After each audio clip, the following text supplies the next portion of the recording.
Invité du dimanche, mesdames, messieurs, bonjour, bonsoir. À la une de cette édition, je veux dire de cette émission, la cérémonie dédicace du général Benoît Mundele Ngolo qui vient de faire paraître, oui, aux éditions L'Harmattan Congo, son tout dernier ouvrage qui compte 235 pages, qui a pour titre « Je plaide non coupable ». Et puis, nous vous parlerons de cet ouvrage plus ou moins collectif, le collectif Palabre autour des arts. Sous mes paupières, extérieure vie, nous avons eu la chance d'interviewer un auteur congolais, Marien Foné Ngombe, et nous vous proposerons dans cette émission cet entretien avec Marien.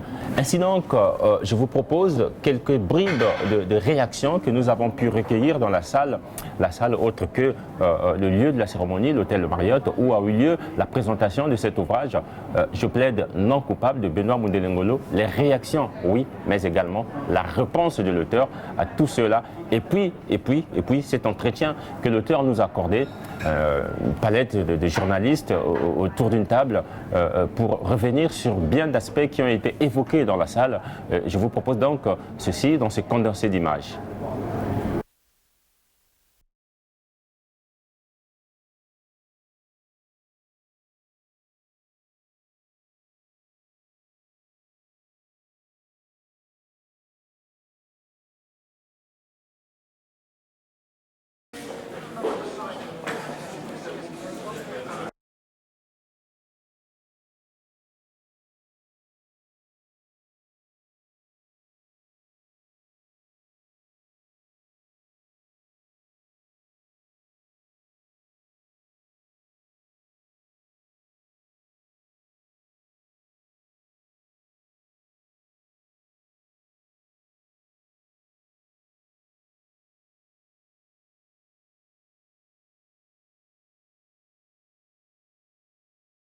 Une forme de traduction en quelque sorte que je faisais de ces ouvrages.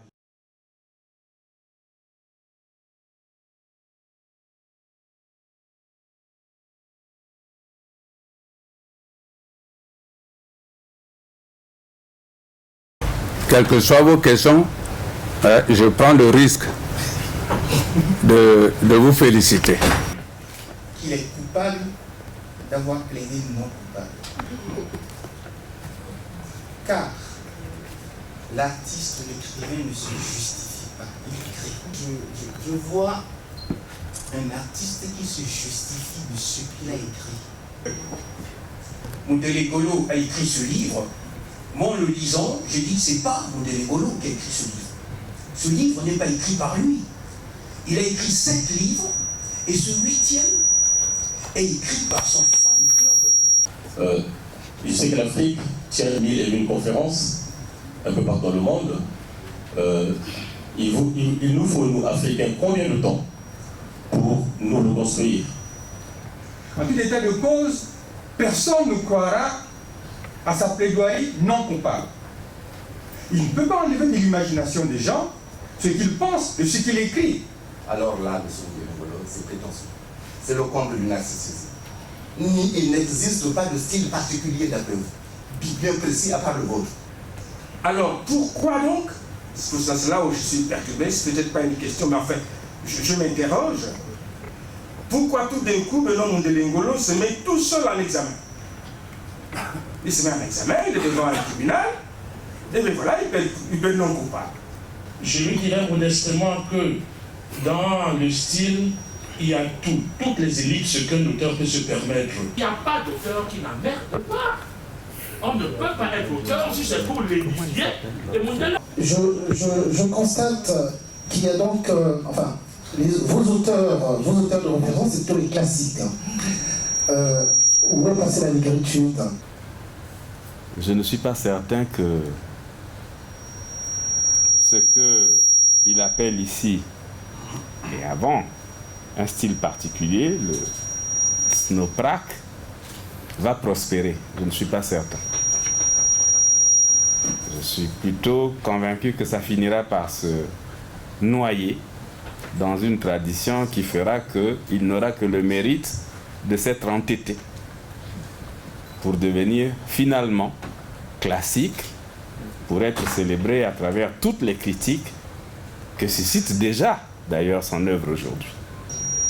Je pense que tout écrivain doit aussi être fier, puisque c'est ça que l'écrit recherche, que ce qu'il dit, ce qu'il écrit, ce qu'il publie puisse faire germer aussi des multiples interprétations. Le coupable comment? Maintenant, il faut comprendre le coupable de quoi.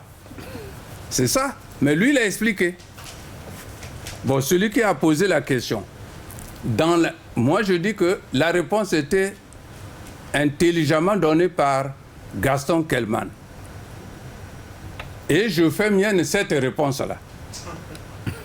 Je fais mienne cette réponse parce que je dis, quand on vient, on écoute ce qu'on dit. Moi, j'ai écouté sa réponse sur cette question, dans son développement. Donc, je pense que ce n'est pas ça l'essentiel en réalité. Je suis coupable d'être écrivain, puis c'est tout. Mais si vous lisez mes livres, moi, je me préoccupe justement de la condition humaine. Tous les problèmes que je développe vont dans le sens de la critique de ce qui se fait. Parce que c'est mal en Afrique, comme vous avez dit, au Congo, y compris, le Congo est en Afrique.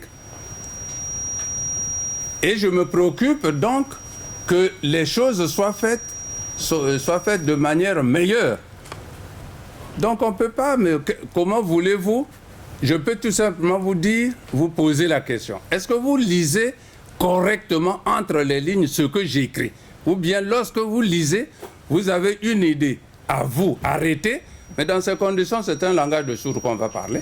Si vous trouvez que c'est normal, mais la personne qui reçoit la question, pourquoi vous pouvez vous permettre de trouver normal ce qu'un autre aussi peut trouver anormal?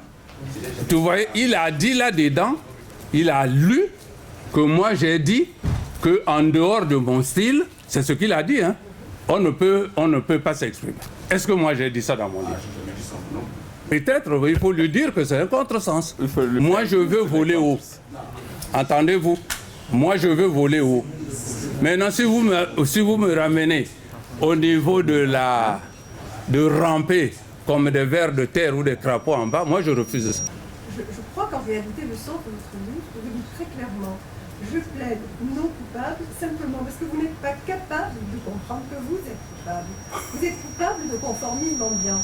Vous êtes coupable, les critiques que j'ai entendues, pour de nombreuses critiques, vous êtes coupable de ne pas savoir vous élever. Vous êtes coupable de ne pas voir qu'il s'agit d'un ouvrage qui est un ouvrage littéraire de très bonne qualité. Peu de gens sont capables de décrire des choses. C'est tout. Je ne fais pas un ouvrage politique. Ceux qui veulent voir un ouvrage politique, qu'ils le voient. Ceux qui veulent venir ici chercher une tribune politique, sortent. Ils ont tort. C'est un excellent ouvrage. Je plaide non coupable parce que vous êtes coupable. Point. Bon, il n'y a pas que vous qui pensez que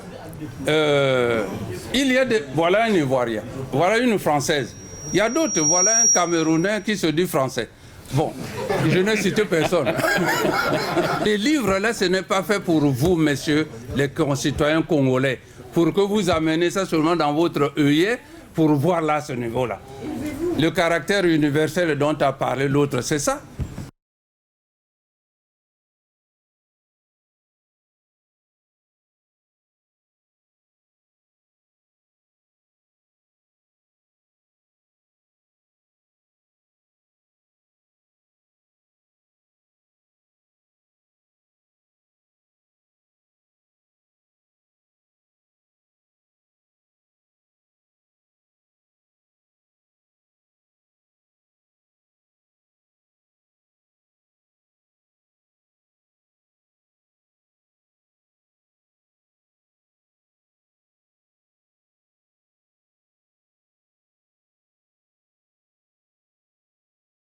Vous dites souvent, moi j'aime à dire souvent n'est pas loin de toujours, puisque vous le dites souvent, avant que je n'arrive à ma question, je profite donc de cette réponse, puisque vous dites souvent, donc moi j'ai dit souvent n'étant pas loin de toujours, vous êtes finalement de ces militaires aussi qui pensent que les militaires sont plus ou moins ce que vous venez de dire. Hein. Non, puisque je le prouve par le contraire. C'est parce que j'entends parler de ça que je dis je relève le défi. c'est de manière générale, c'est plutôt les civils qui ont ce jugement-là. Oui. Moi, je relève ça. Et au lieu de le relever par la discussion comme ça, bon, je le relève en écrivant. Comme ça, les gens voient qu'effectivement, c'est un militaire. Et la plupart du temps, d'ailleurs, vous voyez que souvent, justement, je mets cette photo, voilà. Oui. Bon, et comme vous l'avez dit, hein, justement, souvent, les personnes, quand ils voient, mais qu'est-ce que le militaire, c'est quoi? Sans avoir lu. Donc, des préjugés. Il dit, mais qu'est-ce que c'est quoi ça? Bon, sans avoir lu. Et curieusement, on est tous dans ces souvent-là. Oui, mais c'est ça. Souvent, correspond à la régularité de ce que les gens pensent. Okay. Je plaide non coupable. Intituler les livres « Je plaide non coupable », n'est-ce pas là déjà une façon de s'accuser soi-même? Si c'est vu comme ça, vous voyez, lorsque j'écris un des livres, comme tout auteur, hein, chacun peut interpréter comme il entend. Mais moi, puisque vous avez l'auteur avec vous, oui. Moi ici je plaide pourquoi. Il fallait peut-être poser la question, pourquoi je plaide non coupable? Qu'est-ce que ça veut dire? Et peut-être que la question viendra après. La question intelligemment, elle est déjà posée. Oui, mais justement, donc je plaide non coupable, c'est-à-dire en lisant mes livres. Oui. En lisant mes livres, je conçois comme tout le monde que chacun peut lire et interpréter comme il entend. Ce qui se sait d'ailleurs. Oui, mais, lorsque je décris des personnages, là où des personnes, dans le livre sans citer un seul nom, des personnes qui lisent et qui mettent des noms, que eux, ils extirpent de leur cerveau pour mettre sur des personnages fictifs qui ont des caractéristiques généraux, ils prennent, ils mettent le nom et ils affirment de manière péremptoire que il s'agit de telle personne, de Taratampion. Moi, c'est là, le problème, c'est celui-là. Justement, c'est là où commence le problème de mon côté aussi. Oui. Vous n'avez pas à leur donner réponse, d'autant plus que vous avez déjà dit, écrit ce que vous avez écrit. Oui. Revenir à eux pour dire, ce n'est pas ça ce que vous dites. Non, mais parce que dans la vie, ça a amené des problèmes comme ça, ils trouvent des personnes. Ah oui, le problème de quel? Ah oui, ils amènent des problèmes. Moi, je n'ai pas. Vous en avez déjà eu des problèmes? Ah, bien sûr, ça a amené des problèmes. Un exemple, par exemple, je peux parler des bordels et puis on trouve une bordel, puis on dit que je parle de cette bordel. Voilà.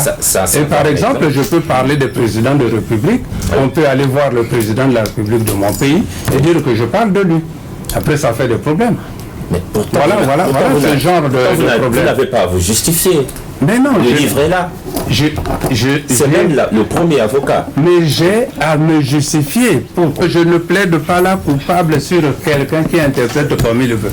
Maintenant, si la personne, après la description, sort, je dis bien de sa tête, une personne qui existait déjà dans sa tête, pour le sortir, ça veut dire que cette personne-là existait déjà dans sa tête.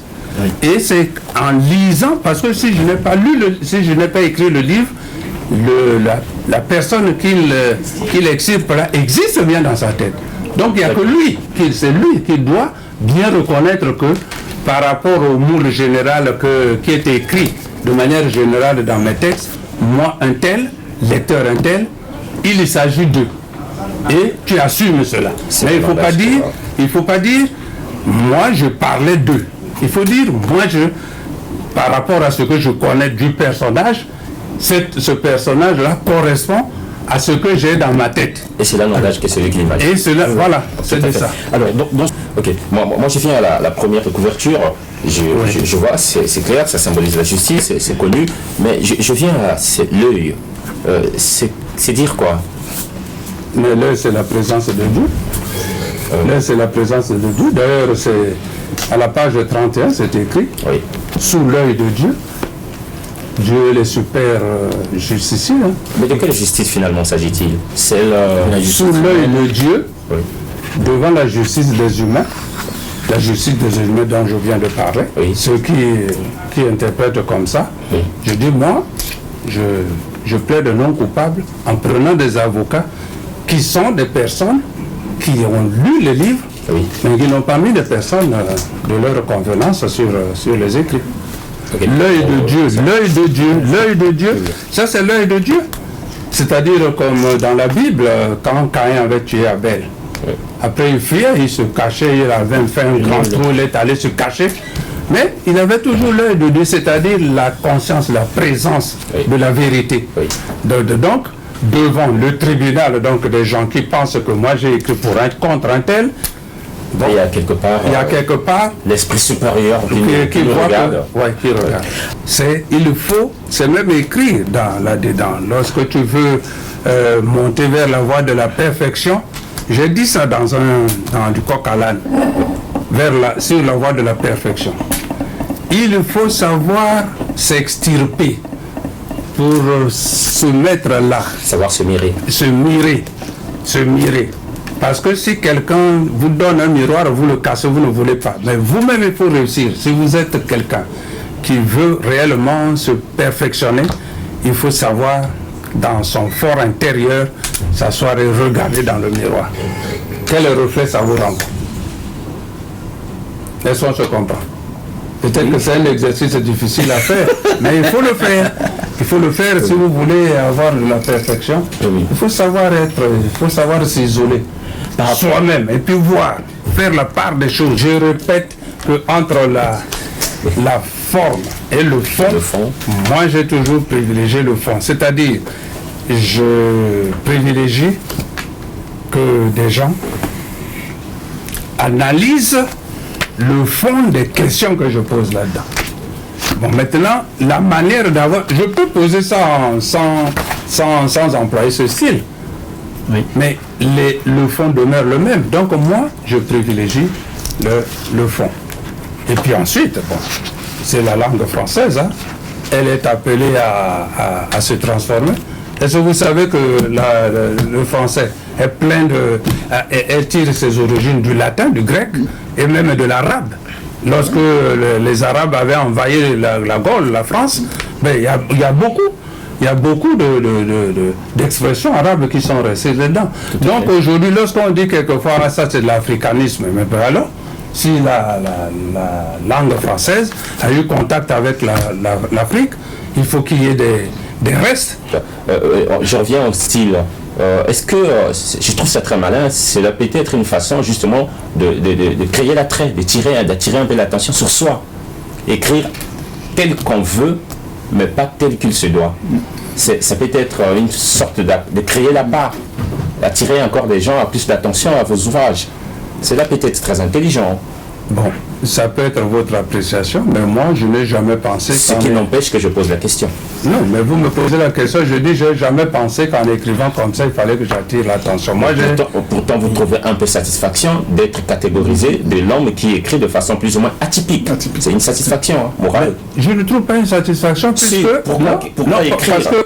Parce que lorsque vous voulez parler du style, vous voyez que je le rejette, je n'aime pas qu'on parle de ça. C'est ça qui fait le débat. Oui, c'est ça, moi je n'aime pas ce débat. Plus ça fait débat, plus le livre est en vue. Pour moi, le débat, c'est le seul fond. Donc, y compris.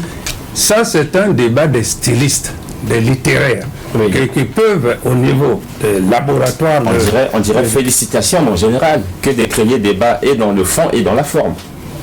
Bon, mais si tu me félicites, moi je n'en sais rien. Non, je ne me félicite pas. Mais moi, pour tout avouer et pour tout dire, j'écris parce que je veux être moi-même mon propre nègre. Pour soumettre à votre lecture et à votre réflexion ce que beaucoup d'entre vous, en privé, dans le silence de leur conscience, et je pourrais dire même de leur lâcheté, reconnaissent et désapprouvent, tout en se taisant. Justement par lâcheté, sinon par prudence, voire par sagesse. J'écris aussi pour recevoir en retour des avis de la part des lectrices et des lecteurs, car j'en tiendrai compte si la muse continue à me chatouiller agréable, hein, comme je le sens souvent. Donc, je n'aime pas, même quand j'étais ministre, ou qu'on me demande de faire un discours, demander à mes collaborateurs, ou qui qu'ils soient, j'ai toujours écrit mes discours moi-même. Donc, je ne peux pas prendre un nègre pour aller écrire mes livres, non?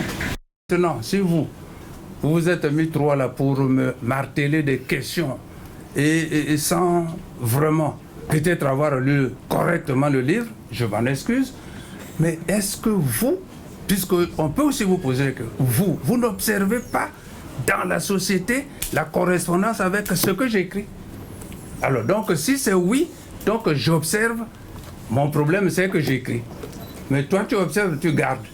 D'ailleurs, ceci est d'autant plus juste que, parce que vous observez, vous gardez dans la tête des images bien précises, vous prenez des personnages pour les plaquer à ces images-là. Moi, c'est l'observation. Donc, il n'y a pas d'imagination. Je n'imagine pas des situations extraterrestres. Okay. Ça se passe. Lorsque je commence par les caractères psychorigides, moi, j'en parle. Bon, on peut même parler de gens, par exemple, qui sont morts. On peut parler de Idi Amin, on peut parler de Bokassa. Mais il y a beaucoup de caractères psychorigides. Encore qu'il a les absents auront la chance d'entendre leur nom. Oui. Bon, sauf que voilà, les noms sont odieux. Oui. Vaut mieux pour ne pas avoir affaire avec des gens qui vivent. C'est pour ça moi je dis. Donc on a des miens, Sir Makosso et Bongos, Ziana TV, donc voilà. Et nous également pour Télé Congo, nous vous disons merci. Merci à vous de nous avoir accordé de votre temps, surtout cette interview. Et on se serre la main. Hein. Oui, merci, au revoir. Ah, mais on se serre la main. Merci à vous et merci à tous. On dirait Kandate, Zouate, les Kamonamotote.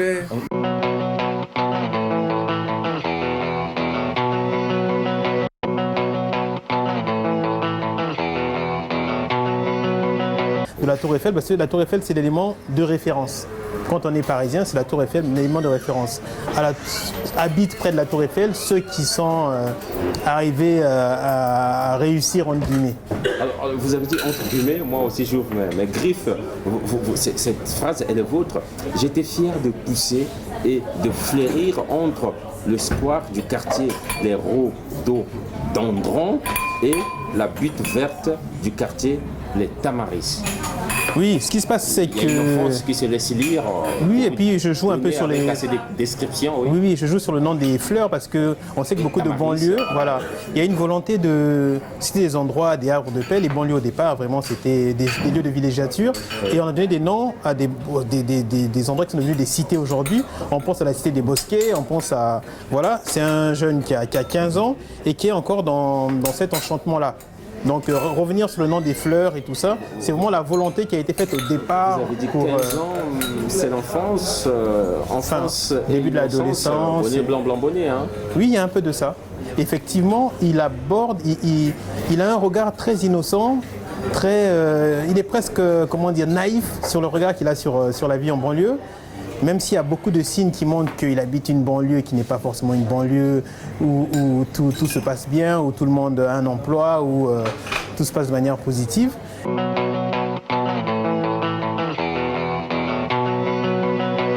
Sous mes paupières, vie extérieure, c'est un ouvrage collectif de 10 auteurs. Ils sont français, congolais, ivoiriens et que sais-je encore, tous résidant ici en France, plus précisément à Paris. Comme qui dirait, ce sont les auteurs de la marginalité à leur façon, leur lecture sociologique de cette société autre que celle de la France, mais également quelques-uns qui sont repartis dans leur biotope, je vais dire, leur lieu de naissance, pays d'origine. Alors chacun à sa façon, avec ses mots, dans son style, a su pondre, permettez le terme, ces nouvelles qu'on retrouve dans cet ouvrage. Mais nous avons eu la chance de rencontrer Marien Foné Gombe. Lui, oui, il nous a accordé l'interview. Voici donc un extrait de cet entretien qu'on a eu avec Marien Foné Gombe, l'auteur de la nouvelle Taxiphone. Oui, ce qui se passe, c'est que moi, je suis un auteur j'ai une écriture réaliste plutôt. Mon écriture se base sur des choses très proches de la réalité. Oui. Et donc, forcément, il y a un peu de vrai, de réalité dans tout ça. Donc, il est question d'une banlieue francilienne. Ouais. Et du coup, c'est un sujet qui permet d'aborder le sujet du recueil de nouvelles qui est la marginalité. Donc je parle de la banlieue, qui est un lieu marginal en lui-même, et après je m'attarde sur le taxiphone, qui est une vue sur la ville en elle-même, cette petite ville, avec tous des personnages. Avant d'arriver au taxiphone, c'est cette enfance, plus ou moins innocence. Vous jouez à un jeu de cache-cache, course à pied, et également, je voulais croiser le regard entre un jeune de banlieue un peu naïf, qui voit la cité de façon un peu comme ça, en surface, avec tous ces noms de cités, avec des noms de fleurs, Amaryllis, on connaît des cités, les Bosquets, des cités, des jolis noms, qui cachent souvent des tristes réalités. Et c'était mettre en parallèle ça, cette idée de le narrateur qui est un jeune, qui rappelle, se souvient ses 15 ans, et qui voit cette belle ville, qui parle de Tag de façon naïve, qui parle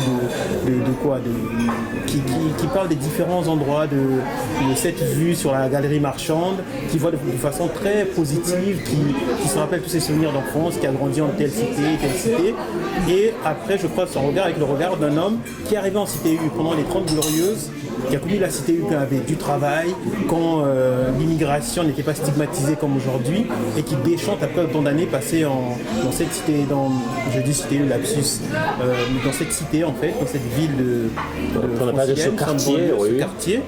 Et voilà, c'est un peu ça. C'est pour ça qu'il y a l'enfance au début qui est assez joyeuse, et après on arrive à cette vision un peu plus sombre du vieux Sidibé qui est le personnage principal. Avant d'arriver à Sidibé, c'est aussi ce regret de voir ses parents quitter la France pour aller repartir à Kinshasa. Voilà, donc très vite, au début de la nouvelle, on se rend compte que le narrateur dit qu'il habite avec son grand frère, ses parents, ils sont origines de la RDC, ses parents sont repartis à Kinshasa, il regrette un peu ce départ qui vit douloureusement, et au fil de la nouvelle, ça va faire écho à d'autres départs, d'autres personnages dans cette petite ville, et qui comprendra plus tard les raisons de ce départ, qui sont liées également aux raisons du personnage principal, son envie de repartir dans sa ville natale.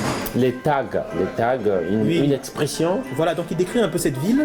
Il parle des tags qui sont très jolis, colorés, qui colorent un peu tous les rideaux de fer qui sont définitivement baissés parce que les boutiques ont fermé. Beaucoup ont mis la clé sous la porte parce que voilà, c'est plus des villes florissantes. C'est le paillasson. Voilà, c'est le paillasson, exactement.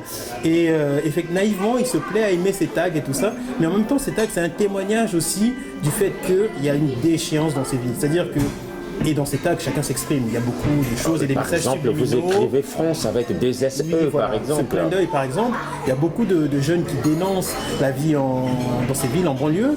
Et donc là, en l'occurrence, l'exemple, c'est un jeune qui a tagué entre la France avec 2 S et la Tunisie. J'ai fait mon choix.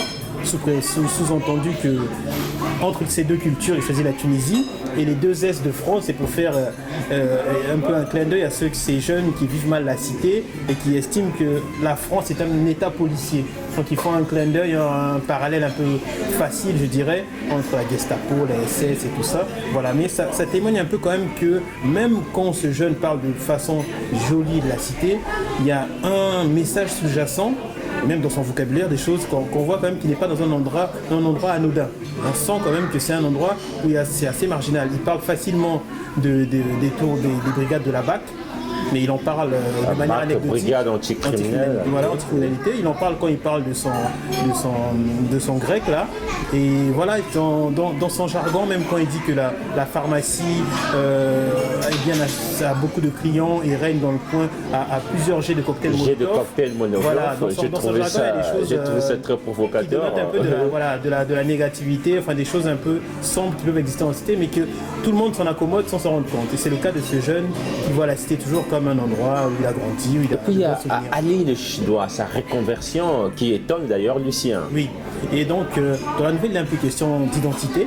J'aime bien revenir toujours sur ce sujet. Et alors que beaucoup se posent des questions sur le fait de se trouver, parce que dans ce pays, en banlieue, on est un peu marginalisé, pour être dans le sujet toujours.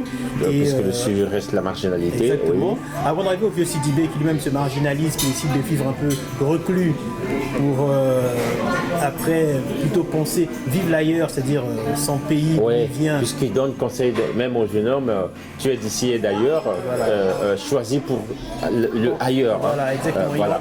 J'aurais pu mettre le L apostrophe. Voilà, en fait, il dit donc à tous ces jeunes qui ont deux cultures de penser plutôt à repartir à l'ailleurs. vers les sources. Voilà. Et c'est un peu sa démarche à lui. Et donc, pour revenir à Ali, c'est un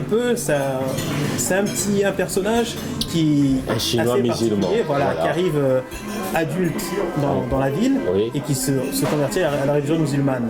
Donc certains personnages comme Lucien, qui est israélien d'origine, trouvent une aberration dans une époque où les gens essaient de se retrouver, de se ressourcer. Donc c'est une époque où il y a un repli communautaire en fait, sans que ce soit le sujet. Repli communautaire. Et justement, c'est là où on rigole un peu. Vous lâchez une sorte d'accumulation. Vous dites qu'ici dans cette cité, le Sénégalais est confondu au Malien, le Malien ceci, le Marocain cela. Voilà, je vais retrouver la page, Marie. Bien que chacun ne cesse de rappeler de manière précise et le plus souvent possible à tous ses interlocuteurs d'où ils venaient ici, l'origine réelle ou présumée se confondait, parfois s'entrechoquait, une sorte d'accumulation, souvent se mêlait, se superposait pour donner naissance à un seul dénominateur commun, les Amarylinois, les habitants des Amarlis. Et donc, plus loin, je vais retrouver cette partie.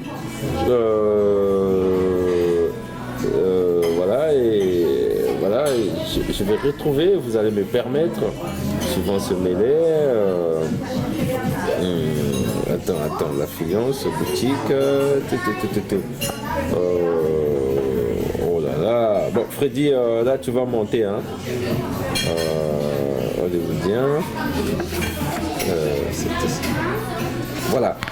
Dans mon quartier, les Grecs étaient Turcs, les Chinois étaient Laotiens, ceux qui passaient pour des Maliens étaient parfois Sénégalais, et le boulanger était Marocain, l'Algérien ou Tunisien, selon le client.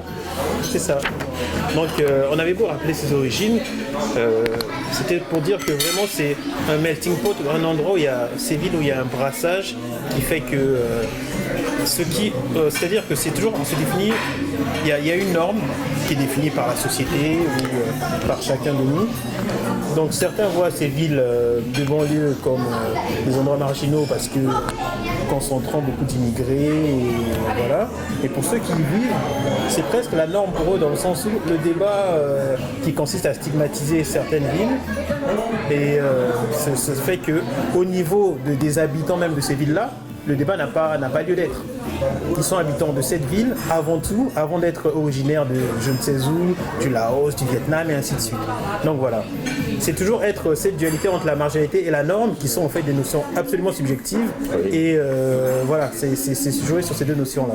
Et puis justement, c'est là où réside l'âme de votre nouvelle, le taxiphone. Exact. Toute une lecture sociologique où dans les cabinets, puisque vous le dites dans une phrase dont je ne retiens pas exactement la formule, mais je le dis en substance, on pouvait entendre d'une cabine, il y en avait tant dans le taxiphone, bien de langues, Swahili, Lingala, et différents français et tout ce qui s'ensuit. Exactement. Alors finalement, vous faites là la lecture du taxiphone qui d'ailleurs, le quartier porte déjà le nom de taxiphone. Oui, c'est-à-dire que c'est le propriétaire du taxiphone n'a pas donné un nom à son taxiphone. Vous le dites également dans votre nouvelle. Et j'ai écrit un recueil de nouvelles et un roman. Et à chaque fois, je pense que les lieux sont habités. C'est pour ça que là, à chaque fois que j'écris sur un lieu, je m'en suis rendu compte même sans vraiment le faire de manière consciente. Mais effectivement, c'est des lieux dans lesquels il y a tout, ça résume absolument. Vous appelez il y a l'âme même de l'âme, c'est-à-dire l'âme de rhododendron. C'est justement le quartier général, c'est le taxiphone. Tout le monde y va. Tout le monde y va. Pour passer un coup de fil à la famille en Afrique, s'assurer que le Western Union est arrivé, même pour discuter. Également. Et le narrateur, il va même pour s'amuser à rêver de vacances avec ses amis. Et même sans les sous, on s'est dit, bon, c'est un endroit de causerie. Exactement. Un peu comme quand on est au bled, on dit le coin du quartier, quoi. Exactement, comme la boutique au coin de la rue, les shops au coin de la rue dans le quartier. C'est pareil, c'est des endroits qui sacralisent beaucoup de choses. C'est-à-dire que beaucoup, il y en a qui vont même faire du gringue à des copines et tout ça. Tout s'y passe parce qu'il y a des choses essentielles qui se passent à cet endroit-là. On vient se distraire frères, on vient poser des actes importants, envoyer des sous, aider la famille en Afrique et tout ça. Et au final, en passant une journée dans le taxiphone, on a un peu tous les personnages du quartier, et on voit un peu tout l'intérêt à y être et les conséquences que le taxiphone a sur les uns et sur les autres. Et avant, on n'est toujours pas arrivé au vieux Sidibé. Mais justement, avant d'arriver à Sidibé, vous avez réussi ce qu'on appelle en littérature la polyphonie. Parlons d'abord de Rakesh. Oui. Rakesh qui est le propriétaire du taxiphone. Voilà. Donc au début ce n'est que le propriétaire du taxiphone. On n'a pas encore son avis sur la ville, qu'est-ce qu'il en pense, comment il a évolué. Oui. Mais c'est un homme averti qui a 3 taxiphones dans la ville, qui a compris que c'est un business qui marche beaucoup. On a une époque où la fibre optique n'est pas encore... il n'y a pas encore des opérateurs qui proposent toute les abonnements internet et tout ça. Donc tout le monde, pour appeler l'Afrique, vont dans ces endroits-là. Et il a le nez creux, il fait ce business-là. Donc il y a Rakesh qui a cet endroit-là. Il y a aussi une autre personne qui tient un grec frites. Et Rakesh, c'est un peu le grand frère. On parle de la pharmacie, qui fait bonne recette également. Aussi, voilà. Donc c'est vraiment une galerie marchande. Je décris la galerie marchande, les rideaux de fer baissés, les tags, le grec tenu par le grec d'honneur, bref, le taxiphone, la pharmacie. Voilà. C'est un peu ça qui rythme un peu la vie de ses habitants qui sont un peu en vase clos dans cet endroit-là. Et puis, justement, venons-en à celui-là. Vous prononcez son nom 37 fois. Le vieux Sidibé. 37 fois dans votre nouvelle, vous dites, vous prononcez le nom vieux Sidibé. Moi, je trouve ça plus ou moins brassavilloise. Oui. Le vieux Sidibé. Sidibé, le grand parieur au départ. Voilà. Sidibé, le très bouillant. Sidibé, celui-là qui pense que non. Le temps est arrivé de faire un comeback au pays. Voilà. Mais Sidibé, là je ne vais pas arriver dans son désenchantement, voilà, de pouvoir le prononcer. Parlez-nous justement. Le vieux Sidibé, c'est un peu tous ces vieux qui sont les premiers à avoir habité dans une cité, en banlieue, qui arrivent d'Afrique, qui une main d'œuvre indispensable, qui font tous les boulots que beaucoup ne veulent pas faire. Ouais. Et donc c'est le plein emploi. Le vieux Sidibé s'épanouit dans cette ville avec tous ces petits quartiers à des noms fleuris, enfin avec des noms fleuris, et tout se passe bien. Tamaris, ainsi de suite. Oui. Voilà. Et le vieux Sidibé, au bout de quelques années, une trentaine d'années, voire un peu plus, se rend compte que s'il n'y a plus les mêmes perspectives. Déjà, il y a une stigmatisation par rapport aux immigrés. Il n'y a plus d'emploi. Les usines ferment, c'est la mondialisation, décentralisation, réduction d'effectifs. Et au niveau même de construction de cellules familiales, il a essayé quelques relations avec des femmes venues du continent qui ont ponctionné sa maigre bourse. Finalement, il décide de se retourner vers son pays. Donc, il construit au pays. Il a une femme au pays. Donc, il vit ici vraiment dans la privation la plus absolue. Ici avec elle. Non, c'est une femme qu'il connaît quand il va en vacances là-bas. Et donc, il décide d'en faire son épouse. Et désormais, quand il est en France, il vit vraiment en préparant son retour au pays. Il envoie de l'argent à des cousins qui doivent construire sur sa construction. Donc vraiment, et ce vieux Sidibé, qu'on appelle vieux Sidibé par respect, par déférence, et puis le narrateur est l'un des seuls jeunes que le vieux Sidibé aime bien. Oui. Et ce petit jeune appelle le vieux Sidibé, forme de respect. 37 fois dans la nouvelle, vous prononcez le c'est nom pour dire l'affinité qu'il y a entre le narrateur, ce jeune narrateur, le vieux Sidibé, qui respecte, qu'il admire. C'est un personnage symbolique, comme vous avez dit tout à l'heure. Il parie au PMU, dans les marchés, il discute, il est vrai, il est là, il est très bouillant, très vivant, vraiment. Voilà. Oui. Et puis soudain un jour, il devient plus ou moins triste, moins bavard, et puis moins présent également au taxiphone. Et on le voit surtout au taxiphone en fait, parce qu'il y va pour suivre sa construction, envoyer de l'argent à sa femme, donc future mère qui est enceinte en Afrique, au Burkina. Il est burkinabé, le vieux Sidibé. Et c'est là que le narrateur se rend compte que mais qu'est-ce qui se passe? Pourquoi le vieux Sidibé, toujours plein d'entrain, plein d'allant, devient taciturne. Exactement. Et c'est au hasard d'une rencontre. Une fois, il aide le vieux Sidibé à rentrer chez lui, les bras chargés en sortant de chez Annie le Chinois, pour ne pas le citer.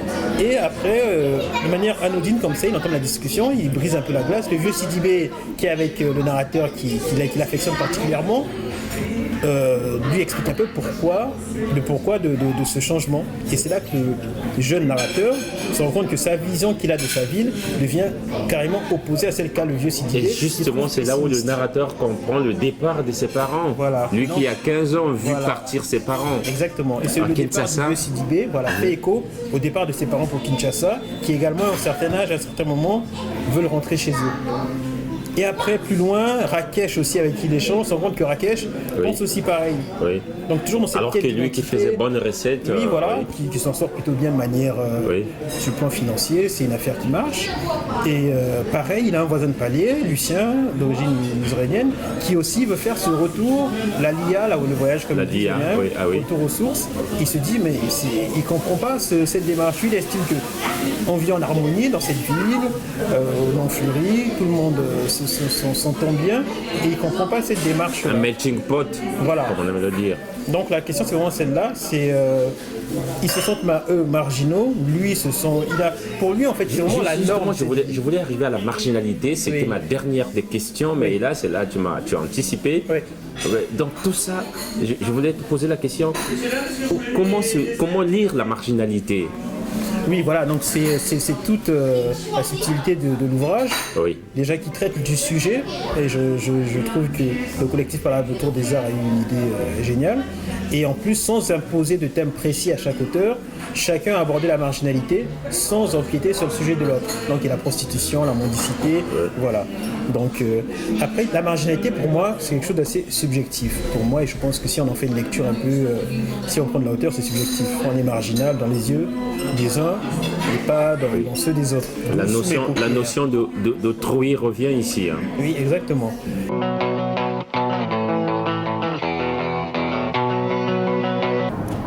Ce n'est plus un secret de Polichinelle que parler de la Constitution congolaise. Ces derniers temps, le débat est sur la table, tout le monde en parle, mais seulement voilà la spécificité ici en France de ce groupe, cette association, Prenez la parole, que nous avons rencontrée. Pour eux, ils se disent, il a beau être intellectuel, mais la question est tellement importante qu'elle concerne tout le monde. Ils sont ouvriers, ils pensent avoir voix au chapitre. Nous avons donc fait réagir celui qui a eu l'audace, sinon le courage de poser la question, c'était à Bruxelles, au président Denis Sassou Nguesso, qu'il fallait changer la Constitution. Cela n'engage que lui. Et d'ailleurs, ici, nous profitons de dire à tous ceux qui pensent contraire, sinon le contraire, autrement que ce que vous allez suivre, ils ont le droit de nous appeler, car ils ont eux aussi le droit de prendre la parole.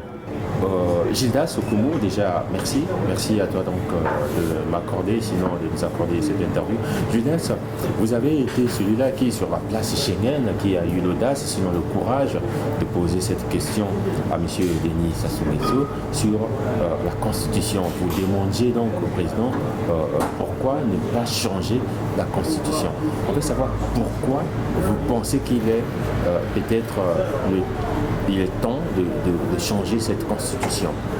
Si j'ai demandé au président Denis Sassou Nguesso de changer la Constitution, parce que je vois, en ce moment, il n'y a personne qui peut gérer le Congo mieux que lui, avec toutes les réalisations qu'il a commencé, avec les tournées de chaque région. Par rapport à ça, j'ai demandé... Oui, par rapport à ça, j'ai demandé au président de changer la Constitution. Ça se passe à Bruxelles, donc on est au cœur de la capitale de l'Europe. Moi, ce que je veux dire ici, cette Constitution, c'est aussi lui. C'est les règles du jeu qu'il faut fixer avant. Les règles ont été fixées. Lui, il était là au sortir de la guerre. Pourquoi changer maintenant? C'est ça le problème. C'est comme si on est en train de tricher. Et il faut bien dire que cette Constitution, on ne devrait pas la changer parce qu'il était là. Mais si vous me ramenez dans ce débat, je ne rentrerai pas dans le débat puisqu'il y a les intellectuels qui sont là qui vont répondre. Moi, si je réponds aujourd'hui, nous sommes le peuple silencieux. Le peuple silencieux qui pense qu'il faut changer donc la Constitution. Je m'arrête là, je vais aller trop loin. Donc je m'arrêterai là. Bon. Bon, vous vous arrêtez là, oui, mais au moins, dites-nous, vous étiez déjà en train de le dire, pour vous, quelles sont les vraies raisons? Allons pas à pas. Vous avez dit que non, parce que comme il est là, c'est parce que lui, il maîtrise le pays, c'est lui qui peut gérer le pays. Oui, gérer comment? C'est ça le problème. Mais gérer le pays avec toutes les réalisations qu'il est en train de faire de chaque région. Et puis avec lui, il y a la paix, il y a la stabilité. Oui. Aujourd'hui, avec tous les chantiers qu'il est en train de faire, donc c'est le petit peuple, nous les ouvriers, qu'on était oubliés. Aujourd'hui, on a la chance d'avoir un chef de l'État comme ça. C'est pour cela qu'on doit lui donner encore cette force d'aller toujours vers en avant et finir ces projets qu'il a commencés. En tout cas, Gildas, nous te disons merci. Merci à toi de nous avoir accordé cette interview. Moi aussi, je vous remercie. Merci beaucoup. Merci.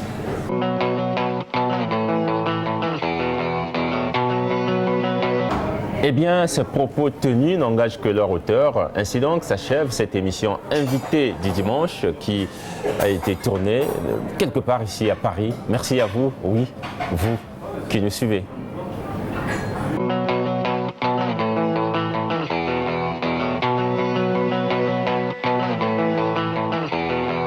Llama